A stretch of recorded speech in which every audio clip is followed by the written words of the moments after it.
આપણે ઘર લેતા હોય કે ગાડી લેતા હોય કે બીજી કોઈ પણ લોન લેતા હોય ને ત્યારે સૌથી મોટો પ્રશ્ન જે આપણને થાય એ છે કે આ લોન કેટલા સમય માટે લેવી જોઈએ. ઘર લેતા હોય ત્યારે 15 વર્ષ 20 વર્ષની લોન લેવાની, ગાડી લેતા હોય ત્યારે 4 વર્ષ 5 વર્ષ 6 વર્ષ 7 વર્ષ કેટલા વર્ષની હોવી જોઈએ. ઓબ્વિયસલી જેટલી લાંબી લોન હશે એટલું આપણે વ્યાજ વધારે ભરવાનું આવશે, બટ લોનનું ઈએમઆઈ કેટલું હોવું જોઈએ એ પણ મેટર કરે છે આપણે કેટલી લોન લેવાની છે ને એમાં.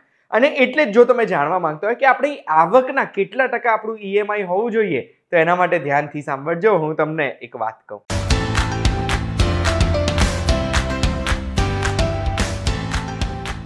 એક વાત કહું, આપનું સ્વાગત છે. મારું નામ છે ગુંજ ઠક્કર અને એક્સપર્ટ્સ આપણને એવું કહે છે કે આપણી આવકના 50% વધારે આપણું ઈએમઆઈ ના હોવું જોઈએ.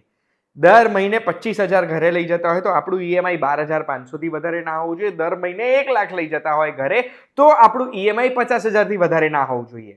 નેટ સેલરી ઉપર એટલે જે આપણને ઘરે મળે છે એના 50% અને જે ગ્રોસ સેલરી આપણને મળે છે કાપકૂપની પહેલાની એના ઉપર 50% ગણવાની ભૂલ ના કરતા. અને આ કેમ 50% હોવું જોઈએ ને એના મુખ્ય 3 કારણો મને મળ્યા છે. સૌથી પહેલું કારણ છે કે જો અગર આપણું ઈએમઆઈ 50% હશે તો આપણને સ્પેસ મળશે બીજા ખર્ચા કરવાની. એટલે આપણે આપણી આવકથી જે ફિક્સ્ડ ખર્ચા હોય છે જેમ કે ઈએમઆઈ એ તો આપણે ભરવાના જ છે, એના સિવાય આપણી આવકથી આપણે સેવિંગ્સ કરીશું, ઇન્વેસ્ટમેન્ટ કરીશું, આપણે બીજા બધા ખર્ચા કરીશું, ઘર ચલાવીશું, ઘરનું કરિયાણું આવશે, લાઇટ બિલ ભરવાનું વગેરે વગેરે. એટલે જો 50% થી વધારે ઈએમઆઈ હશે તો પછી આ બધા ખર્ચામાં આપણે કાપ મૂકવી પડશે અને આપણે આ ઈએમઆઈ ભરવા માટે થઈને આપણું કરંટ જીવન ખરાબ કરીશું. બીજો કારણ છે કે આપણે નવી લોન લેવી હોય ને તો પ્રોબ્લેમ થઈ શકે.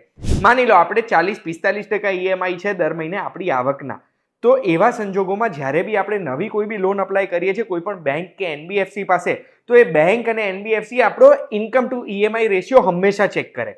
અગર આપણી આવકના ટકાવારીમાં જોઈએ તો ઈએમઆઈ 35-40-45% થી વધારે હોય ને અને ઇમરજન્સીમાં જો પૈસાની જરૂરત પડી અને ઈએમઆઈના પર્સન્ટેજ આપણે વધારે રાખ્યા છે તો પછી આપણી લોન કદાચ રિજેક્ટ બી થઈ જાય.